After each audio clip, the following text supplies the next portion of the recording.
Looking to optimize your tax liability? Here are some key strategies to consider. First, take advantage of tax benefits on home loans.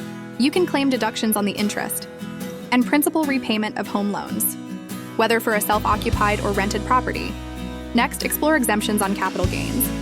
With the right planning, you can minimize the tax burden on gains from property sales, especially when reinvesting in residential properties or specified bonds. Don't forget about exemptions on rental income, deductions for repairs and maintenance, as well as municipal taxes can help lower your taxable rental income.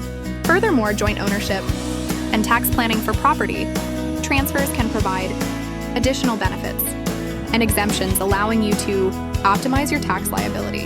And finally, when it comes to the sale of property, be sure to take advantage of deductible expenses to reduce your overall tax liability. By leveraging these key strategies, you can effectively optimize your tax liability and maximize your savings.